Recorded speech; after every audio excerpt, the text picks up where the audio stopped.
Ô galerinha, olha só.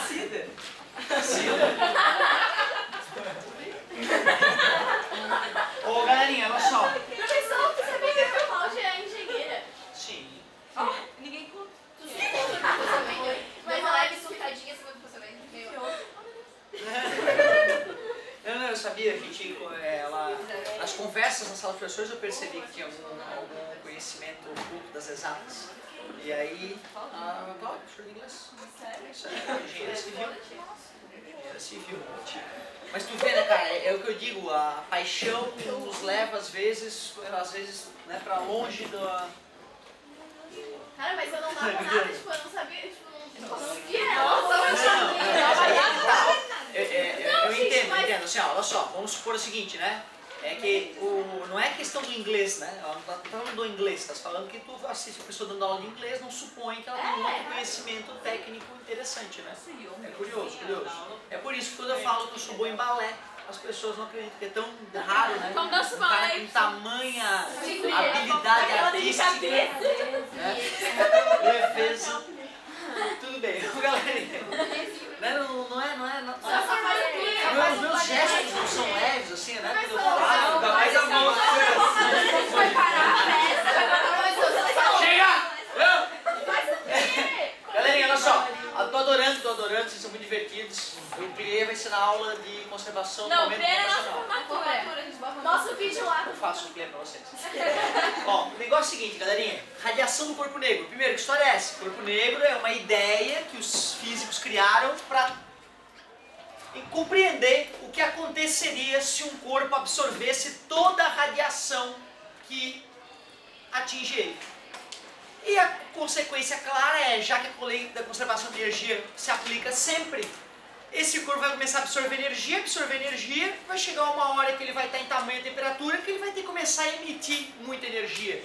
Logo, o corpo negro é o corpo que absorve toda a radiação que atinge ele. Mas logo ele vai ter que emitir em seguida de ter absorvido toda essa radiação para que a temperatura dele permaneça constante.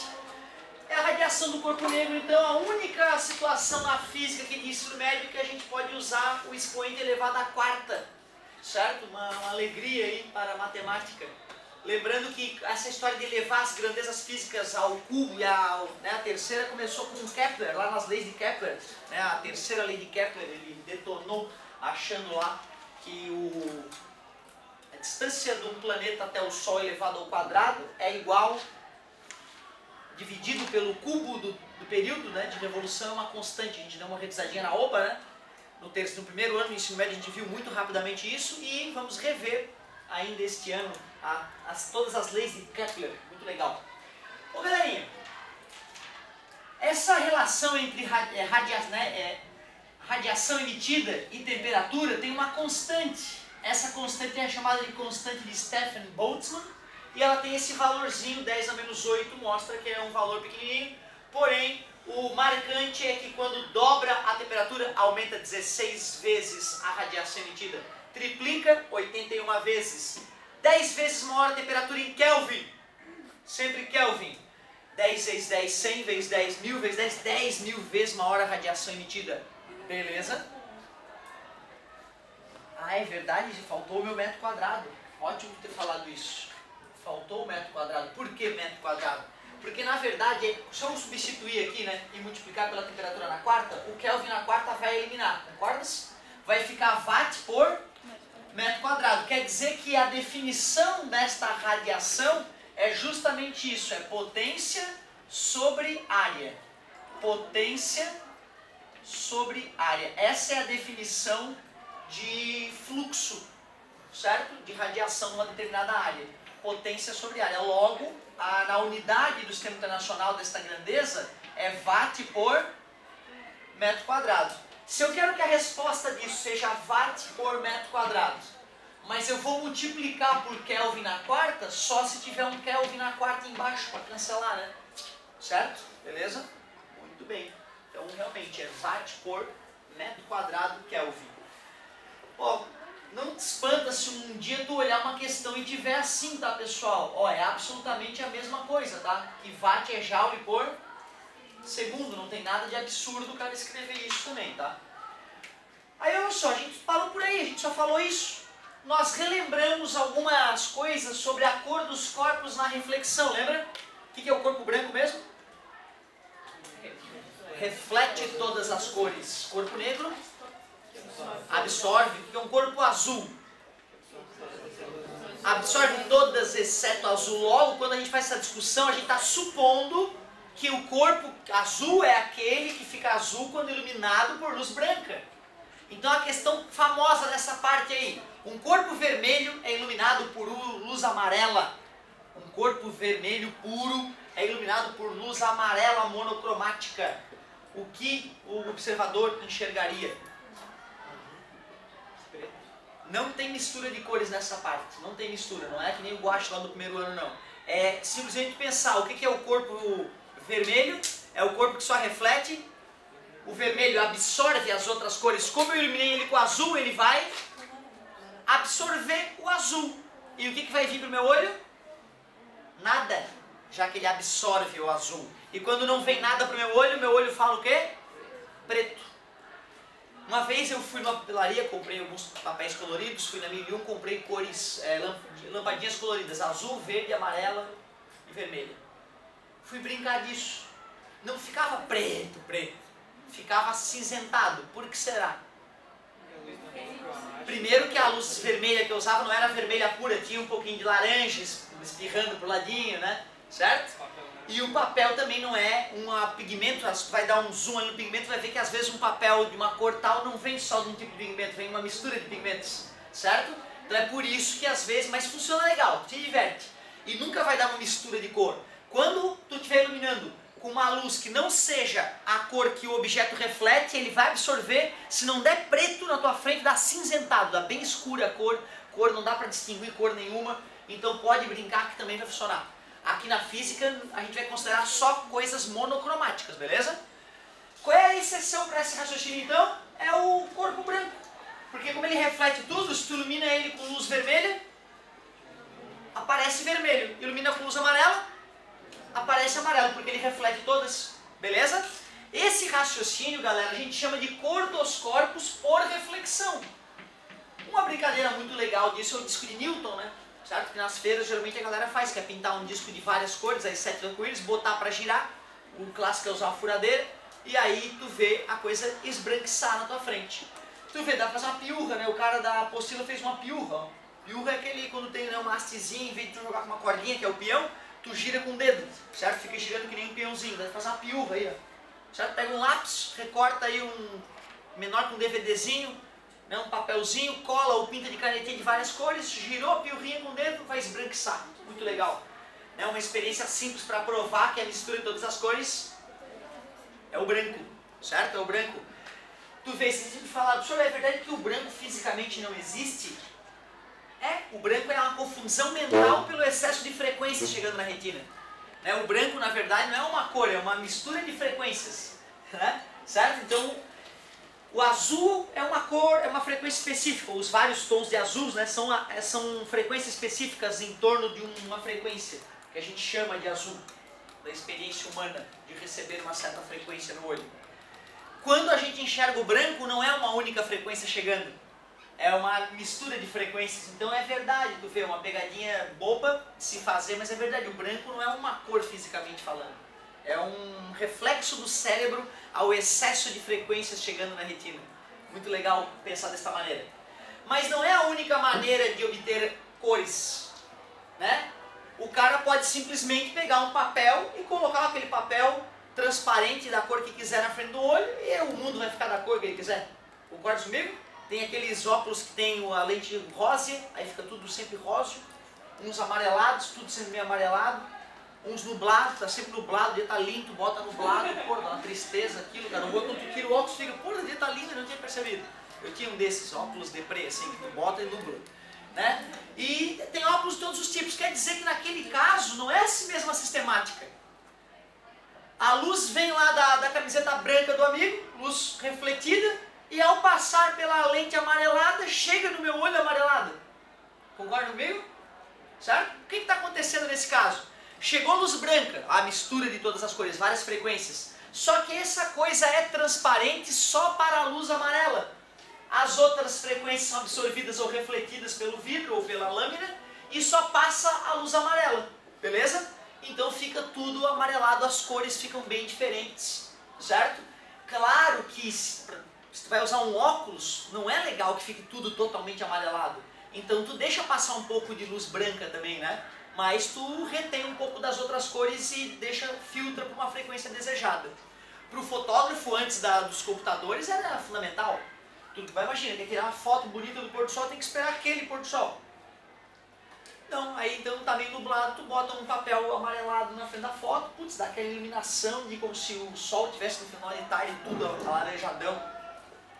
Fazendo então a composição de várias lentes coloridas, a gente podia, né, conseguir dar uma iluminação para a foto, que sem essas lentes não era possível. Então como é que funciona a cor do corpo por refração? Como é refração? O que é refratar? É quando a onda muda de meio de propagação. Vai deixar passar a cor que nós queremos tingir e vai absorver as outras cores. Então é um pouco diferente a situação. Se eu colocar duas dessas lentes de cores diferentes, uma na frente da outra, o que acontece? Como é que é? Colocar duas lentes dessas por uma cor e elas... Se elas filtrassem perfeitamente as frequências, ia dar preto. Beleza? Ia dar preto. O que a gente faz nesse caso, justamente para não ficar tudo borrado de amarelo, a gente simplesmente bota uma laminazinha que filtra 10% das outras cores e não do amarelo, certo? Então aí dá um tom amarelado, não quer dizer que tu não vai conseguir enxergar cor nenhuma. Mas imagine, né? Existe essa possibilidade sim, eu boto um filtro que só deixa passar amarelo. Depois eu boto um filtro que deixa só passar vermelho. Vai bloquear o vermelho primeiro, só vai passar amarelo, o próximo filtro só deixaria passar vermelho que já não tem. Uma coisa muito parecida vai acontecer já na polarização. Ajudou muito a colocação. Então olha lá, corpo rosinha. O que é o corpo rosinha? É que chega a luz branquinha, absorve as demais cores e reflete o rosinha. O que é a cor de um corpo? Por refração. Eu tenho uma lâmina rosinha, chega a luz branca, penetra no material, sofre desvios na entrada e na saída, mas só a frequência rosinha que estava embutida naquele amarelo é que passou. Então, duas formas bem distintas de obter cor. Agora, o mais louco é a cor por difração e interferência, cara. Aí a coisa fica bizonha. É a cor que tu enxerga no DVD, né? Que tu muda de posição daquela cor. A cor da borboleta, aquela azulzinha que dá pra ver a 1 km de distância, a maldita borboleta. E o mais absurdo, ela é azulada. Tu passa a mão na asinha dela, tua mão fica cinza. Tu esfrega mais, fica preta, cinza, marrom e não fica azul. Pô, que diabos é isso? A coisa não tem tinta azul na asa e é azul. Absurdo. Essa aí é uma cor do além. Essa cor aí é muito massa. Então, ó, já que a apostila só foi falar disso na próxima aula, eu vou deixar aqui latente ainda, ó. Como será a cor por difração e interferência? Muito legal essa parte, já vamos chegar lá. Antes disso, para nos ajudar a entender o que vai acontecer, vou bater uma palhinha sobre, dar uma palhinha sobre polarização, que tem a ver com o que tu falou. Pode, vamos dar. Ó, o negócio é o seguinte, galerinha.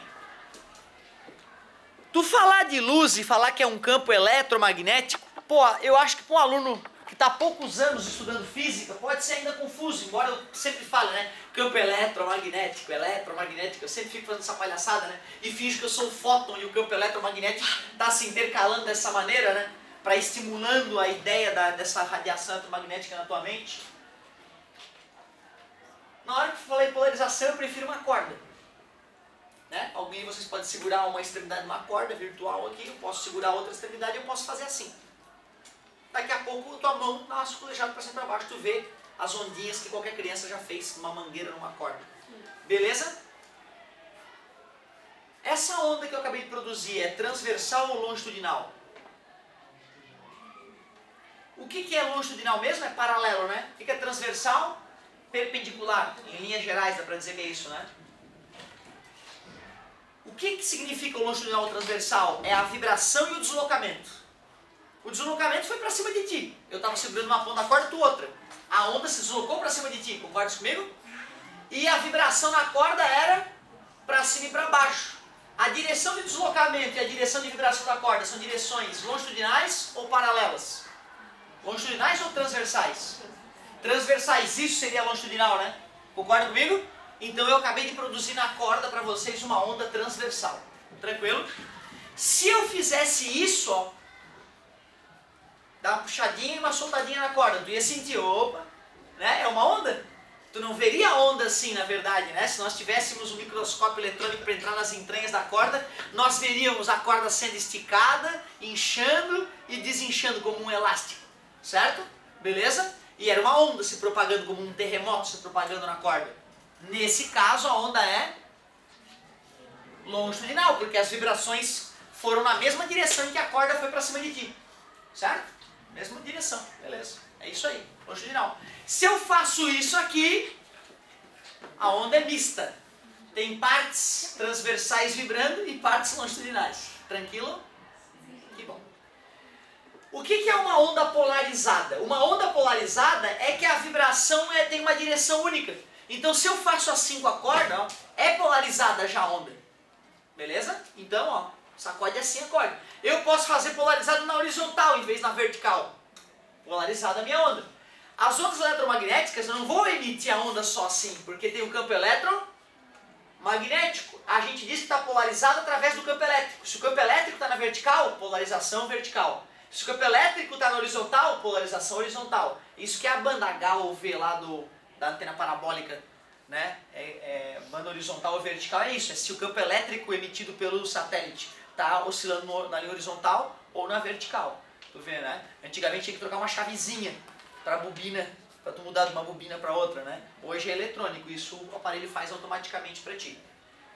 Bom, se eu pego a corda e começo a fazer isso aqui, ó, eu estou fazendo uma onda não polarizada. Posso sacudir um pouquinho na diagonal também.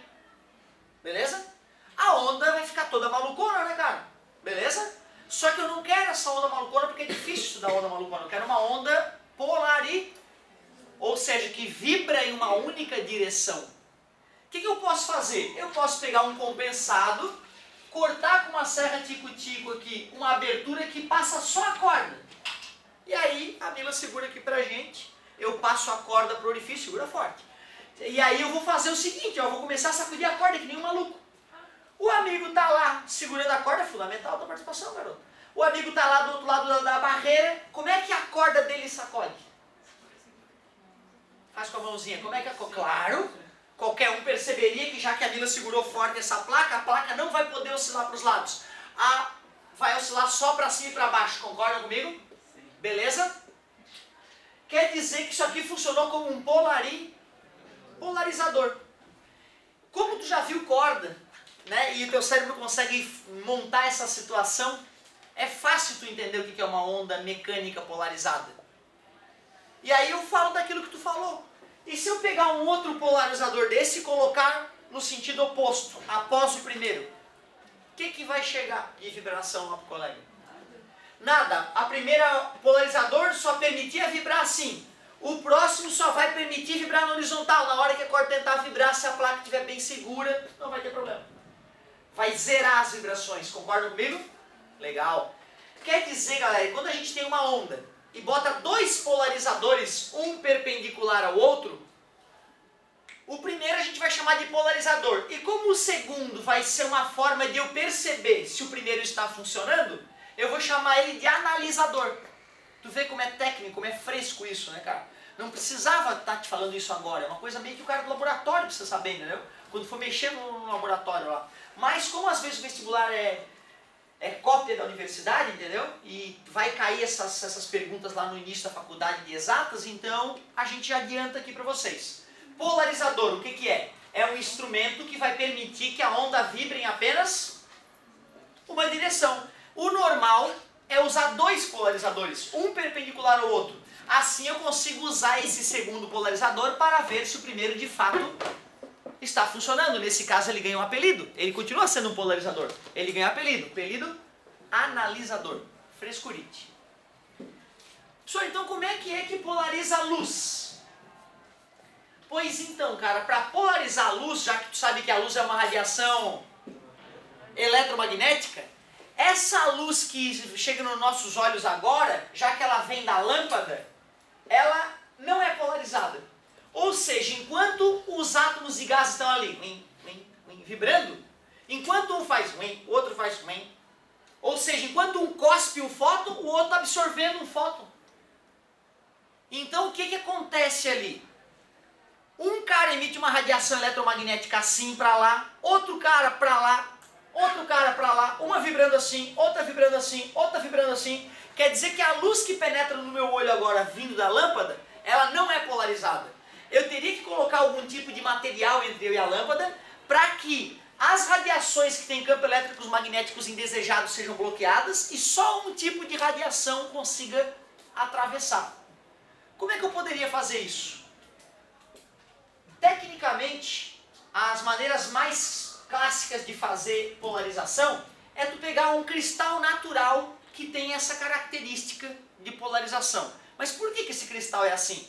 É porque os átomos dele são enfileirados paralelos, com pequenos espaços, mais ou menos como a nossa veneziana ali, certo? Só que esses espaços são bem fininhos, bem pequenininhos, assim só o campo elétrico que passa entre os espaços não é bloqueado. Os que tentam vibrar dessa maneira são bloqueados.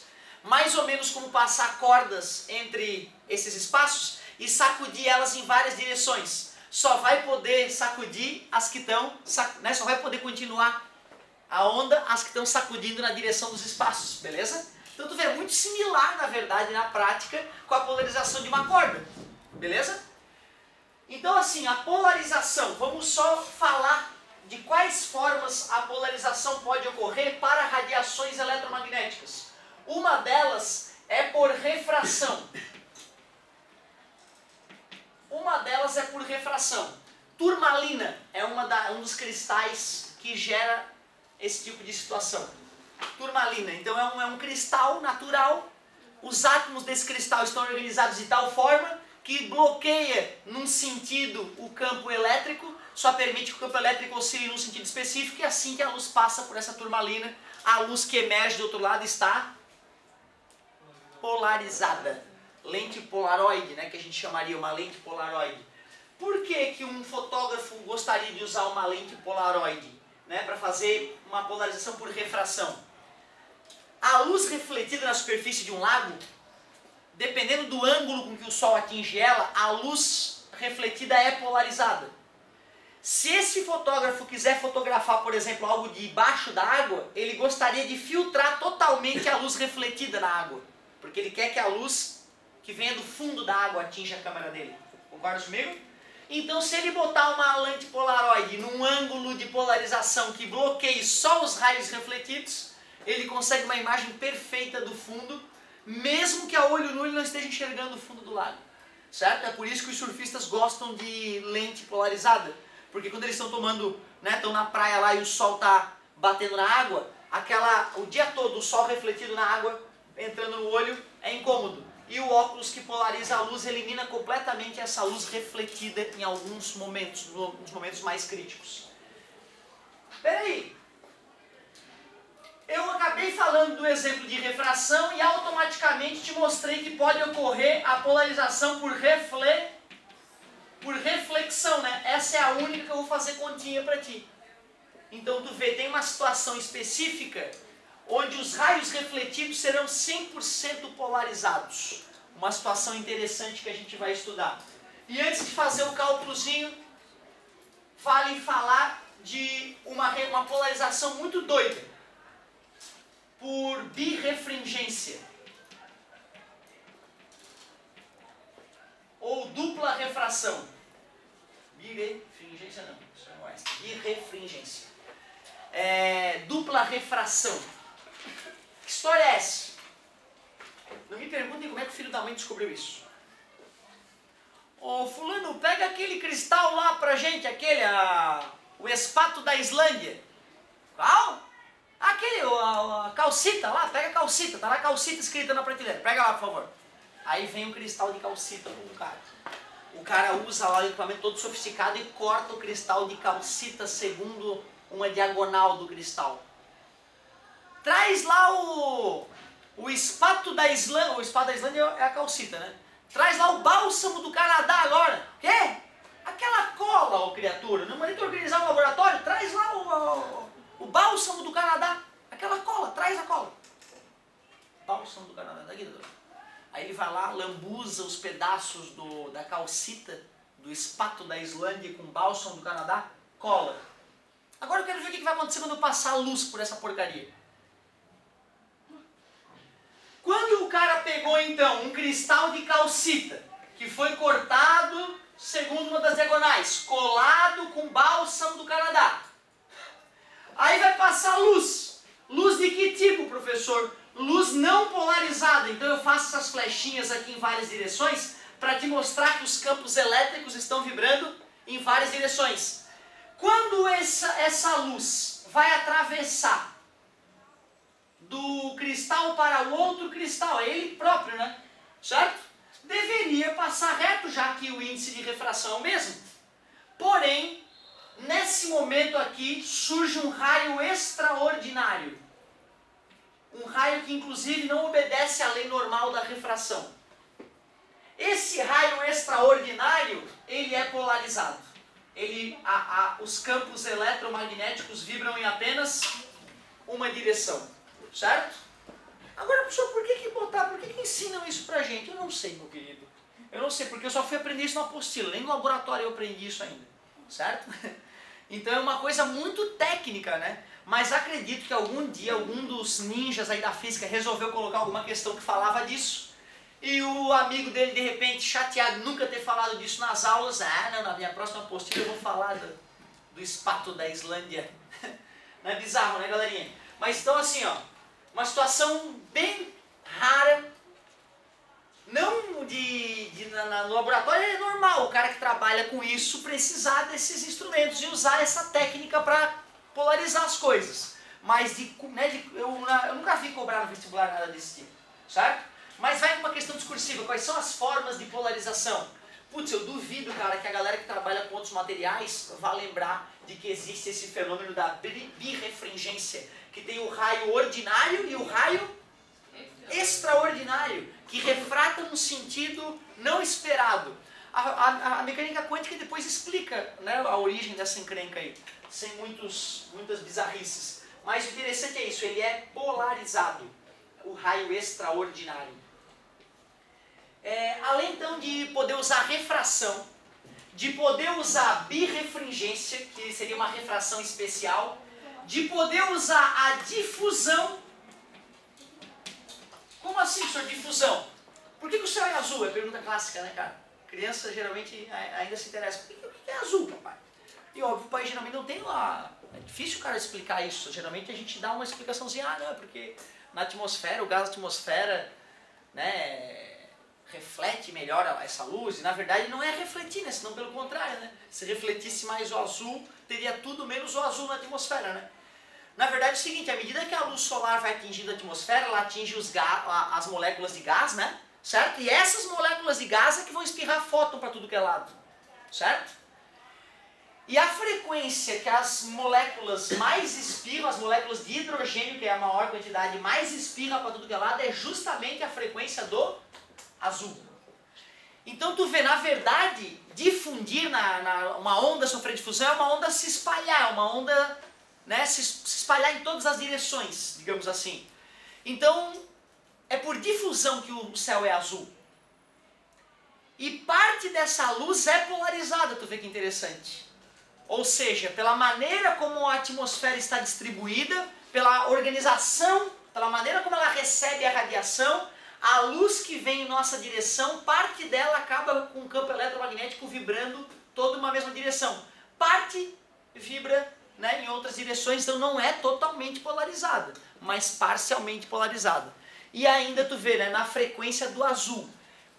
As moléculas de nitrogênio, após excitadas pela luz solar, emitem qualquer frequência? Não, né? Especialmente uma frequência. A frequência está na faixa do... Pronto, explica, né? E aí depois, claro, mais profundamente, tu aprende a calcular por que, que a frequência é essa e não outra. Por que, que cada átomo emite uma frequência específica e por isso captando a radiação emitida por um átomo, tu consegue identificar ele na tabela periódica. Né? Muito bonita essa parte também. Mas a única parte mais delicada que pode ter uma continha é a polarização por reflexão. Olha só que interessante isso aqui. Vou fazer uma superfície, meio A e meio B, a reta normal, lá vem o raio incidente. A gente estudou separadamente a reflexão e a refração, né? Mas na verdade verdadeira, meus queridos, acontecem os dois fenômenos simultaneamente. Então tem o raio refletido e o raio... Obrigado. Esse aqui é o ângulo de incidência, né? Esse aqui é o ângulo de refração. Nós sabemos que quando a luz chega não polarizada, aí a gente faz as setinhas representando os vários planos de vibração do campo elétrico. A gente geralmente se preocupa com o campo elétrico, ignora o campo magnético, certo? Tem uma situação específica onde a luz refletida será 100% e a luz refratada parcialmente polarizada.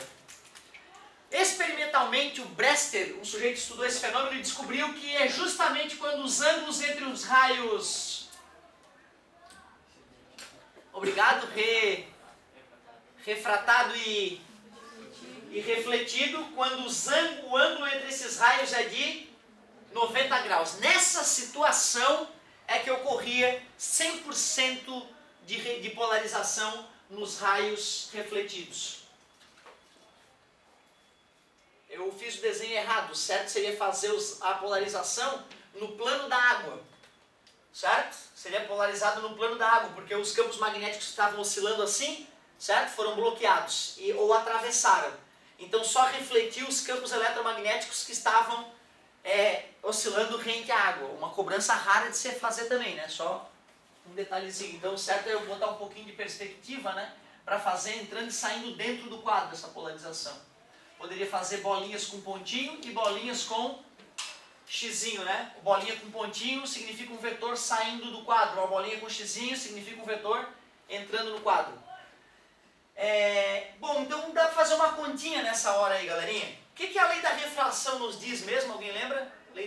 Pode. A lei da refração, segundo a lei, N de seno de é igual N de saída, seno de saída. Segundo a lei da refração. Mas espera aí, meu querido. Te faço uma pergunta. Esse ângulo R aqui, existe uma relação entre ele e esse outro ângulo aqui, né? Concorda comigo? Se aqui é 90 graus e isso aqui tudo é 180, eu digo que esse R e esse I também é I, né? Porque é ângulo de incidência e ângulo de reflexão. E a primeira lei da reflexão diz que o ângulo de incidência é igual ao ângulo de reflexão, não é isso? Mentira, a segunda.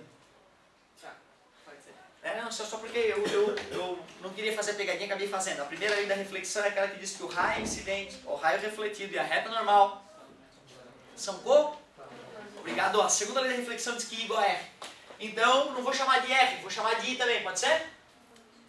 I mais R é quanto, meus queridos?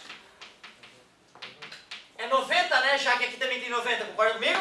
E qual é a característica que existe nos senos dos ângulos complementares? No seno não, no seno e no cosseno. Beleza? Seno ao quadrado igual a 1 para qualquer ângulo, mas aí não é complementar, tem que ser alfa e alfa. Que bom que tu falou isso, garoto. Tu falou a identidade, né, trigonométrica mais famosa. Mas é alfa e alfa, beleza? Eu estou querendo saber a relação entre seno de I e cosseno de R ou vice-versa, já que eles são complementares. São iguais, né? Seno de 30 é o cosseno de 60, seno de 10 é o cosseno de 80. Lá no primeiro ano a gente viu isso, né? Inicialmente, não sei se já revisaram esse ano. Então, galerinha, olha só. Tu deves concordar comigo que eu tenho o direito de, no lugar do seno de R, colocar cosseno de I. Eu tenho esse direito, não tenho? Seno de I é igual a NB vezes cosseno de I também. Concorda? Logo, NB sobre NA, na minha dedução, é seno de I sobre cosseno de I, que a gente pode chamar de tangente de I. Logo, se eu conheço os índices de refração dos meios, eu consigo descobrir qual é o ângulo que eu tenho que fazer a luz incidir nessa superfície para que os raios refletidos sejam 100% polarizados. Ah, professor, está querendo me dizer então que só adianta comprar o óculos de luz polarizada? Eu tenho que calcular, tenho que pegar o índice de refração da água, do mar, do ar atmosférico para poder usar meu óculos polarizado. Não, é que eu estou falando que nesse caso a polarização é 100%. No resto do dia pode ser 80%, 90%, 50%. Quer dizer que o cara que está com óculos normal e o cara que está com óculos polarizado, o óculos normal, por exemplo, ele filtra 30% de toda a luz. Dá uma escurecida geral. Beleza? O óculos com lente polarizada, ele pode filtrar lá 10% de toda a luz e elimina a luz que não faz sentido tu tá vendo. Ou seja, se tu tá passeando na praia ou se tu tá dirigindo, tu não quer ver o sol refletido no para-brisa do cara. Tu não quer ver o sol refletido na água. Tu quer ver as conchinhas, os peixinhos dentro d'água. Certo? É por isso que o locus polarizado nessas situações de luz refletida é show. Porque ele elimina praticamente a luz refletida. Certo? O cara que esquia, por exemplo, a neve, né, sempre refletindo aquela claridade imensa. Tu elimina boa parte da luz refletida pela neve. Por isso que então às vezes vale a pena pagar um pouquinho mais. Agora olha que curioso. Uma das lentes polariza num sentido. A outra lente polariza em outro. Se tu sobrepõe as lentes, escuridão. Aí tu gira, fica luz, passa luz. Aí tu gira, escuridão de novo. Muito legal, né, cara? É muito louco. Não dá pra entender se tu não sabe o fenômeno de polarização. O cara fica se perguntando que merda é essa? Como é que uma lente sabe que a outra girou para não deixar a luz passar, né, cara? Certo? É bizarro, mas aí quando tu entende um pouquinho da polarização, tu começa a ver que não tem nada demais. Esse ângulo I aqui, galerinha, é chamado de ângulo de Brewster. Ângulo de Brewster, que é o cara que mostrou essa relação.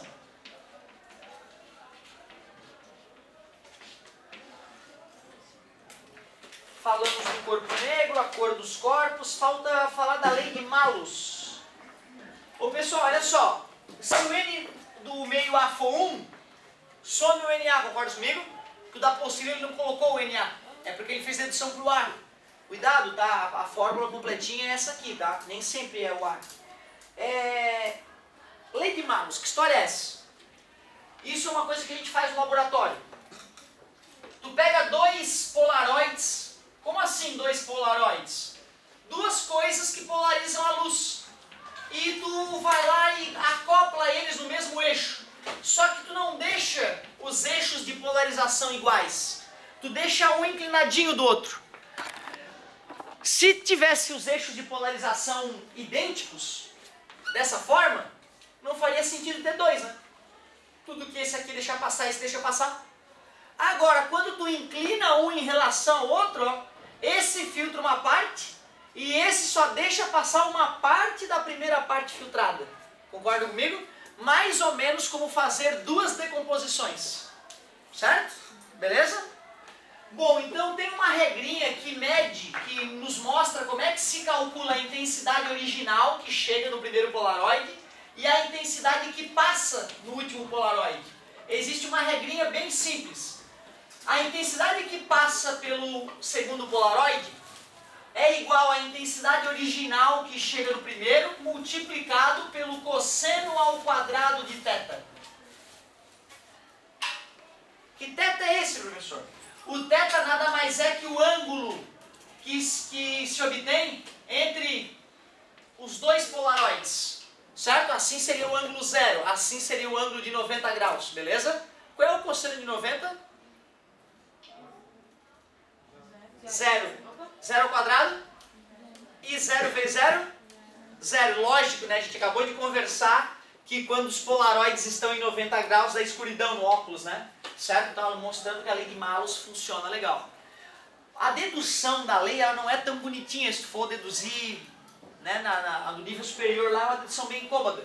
Mas só para tu não ficar insatisfeito, pensa assim. Quando eu vou decompor em cima do eixo, não é vezes cosseno?